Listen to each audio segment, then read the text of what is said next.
Hello السلام علیکم dear student, کیا حال چال ہے؟ خیریت ہے؟ ٹھیک ٹھاک ہے؟ Welcome to universal teaching academy. Universal teaching academy کے پلیٹ فارم سے میں آپ کے سامنے لیکچر نمبر 6 کے ساتھ حاضر ہوں، اور اس لیکچر میں ہم کلاسیفیکیشن آف ڈیجیٹل کمپیوٹر کو پڑھنے جا رہے ہیں۔ تو چلیے شروع کرتے ہیں۔ Let start.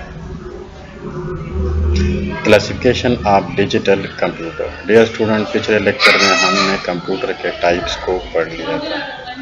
اس میں ہم نے پڑھا تھا کہ کمپیوٹر کے 3 ٹائپس ہوتے ہیں: number 1 analog computer, number 2 digital computer, اور نمبر 3 ہائبرڈ کمپیوٹر۔ آج جو ہم پڑھنے جا رہے ہیں وہ کلاسیفیکیشن آف ڈیجیٹل کمپیوٹر ہے، یعنی ڈیجیٹل کمپیوٹر کی کیا کلاسیفیکیشن ہوتی ہے۔ تو اس ٹاپک سے ہم نے جو کوشچن بنائے ہیں وہ آپ کے سامنے ابھی رکھتے ہیں۔ The first one is how digital computers are classified. Digital computers are classified into super, mainframe, mainframe, and microcomputer based on their size, speed, storage capacity, and the number of users they can support. Digital computer کو جن کلاسوں میں classify کیا گیا ہے اس میں the first one is super, the second one is mainframe, third one is mini computer, and the last one is micro computer۔ لیکن یہ کلاسز کسی بیس کی بنیاد پر کی گئی ہے، کسی خاص کریکٹرسٹکس کی بنیاد پر کی گئی ہے، اور وہ کریکٹرسٹکس کیا ہے؟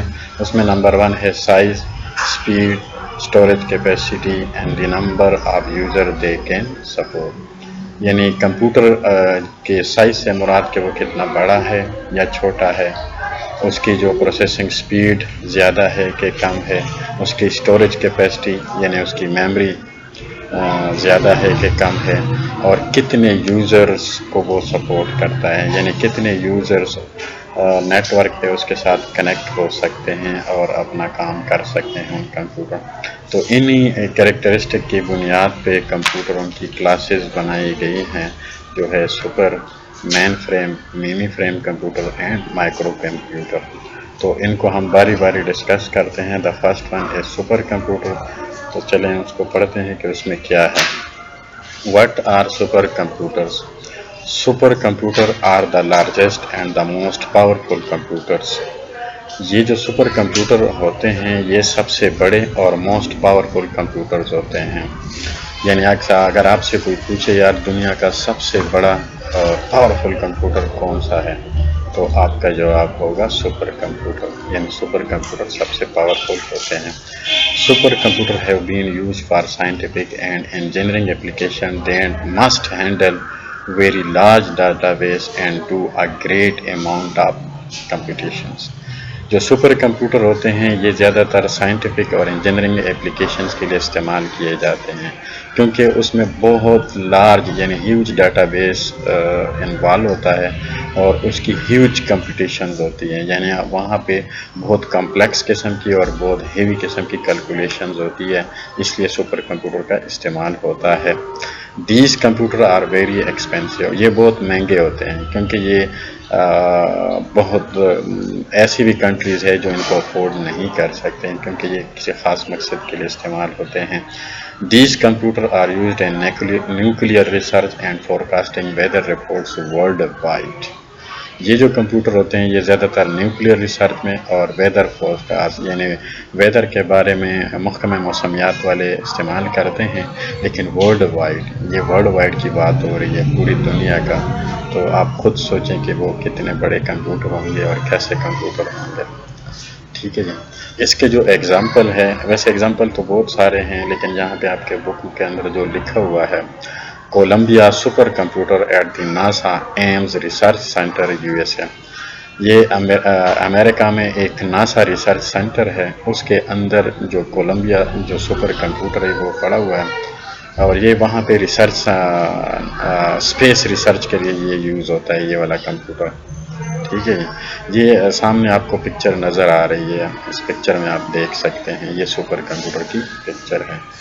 The next one What are mainframe computers? Mainframe computer کیا ہوتے ہیں؟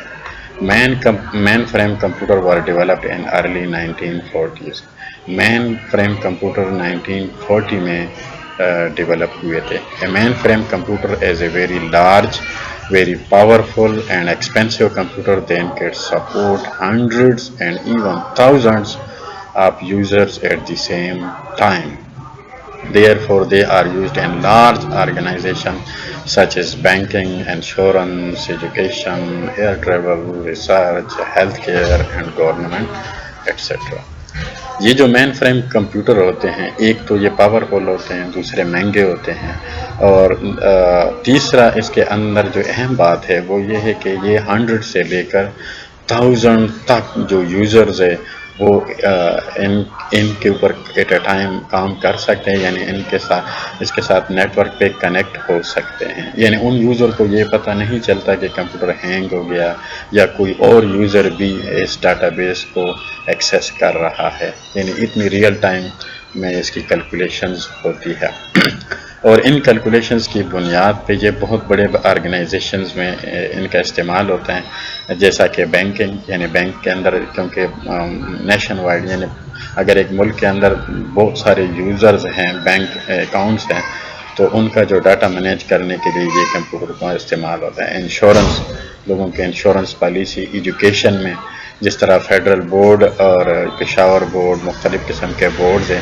جو اپنے اسٹوڈنٹس کا جو ڈاٹا بیس مینٹین کرتے ہیں، وہ لوگ بھی اس کو یوز کرتے ہیں. Air travel, online ticket کے لیے جس طرح PIA ہو گیا، دوسرے بڑے جو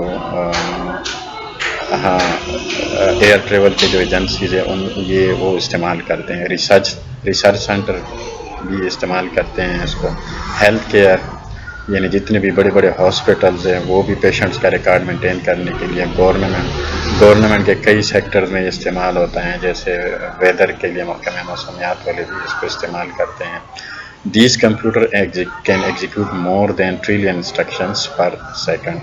یہ جو کمپیوٹر ہوتے ہیں اگر ایک سیکنڈ میں ایسے کو ٹریلینز انسٹرکشن دے دی جائے تو یہ ایک سیکنڈ میں اس کو کرنے کی صلاحیت کر سکتے ہیں. یعنی میں آپ کو بتاؤں کہ trillion user at a time بیٹھ کے اس کمپیوٹر کو ایکسیس کر کے، لازمی بات ہے جو یوزر اس کے ساتھ کنیکٹ ہوگا تو وہ اس کو انسٹرکشن ہی دے گا، کوئی کام کہے گا، تو وہ یہ ایک سیکنڈ میں اس کو تمام یوزرز کو یہ ڈیل کرنے کی صلاحیت رکھتا ہے. تو اس کے ایگزامپلس کون سے ہیں؟ IBM Z Enterprise EC12، EC196، HP 16500 series and HP Integrity Superdome. یہ ان کے ایگزامپلز ہیں. اگر پیپر میں آ جائے تو آپ نے چند چیزیں یاد کرنے سے MCQs بھی آ سکتے ہیں. جیسے اس ایگزامپل سے کوئی کوشچن آ سکتا ہے، یہ اس کمپیوٹر کے ساتھ کتنے یوزر کنیکٹ ہو سکتے ہیں، یہ کوشچن آ سکتا ہے. یہ کہاں پہ یوز ہوتے ہیں، یہ بھی کوشچن آ سکتا ہے. تو وہ تمام جو مین پوائنٹس ہے وہ ہم نے یہاں پہ ڈسکس کیا. اور نیچے اس پکچر میں آپ کو نظر آ رہا ہے یہ ایک مین فریم کمپیوٹر ہے. تو ڈیئر اسٹوڈنٹ، ہم اس لیکچر کو یہیں پہ روکتے ہیں. تو نیکسٹ لیکچر میں انشاءاللہ دوبارہ ملاقات ہوگی.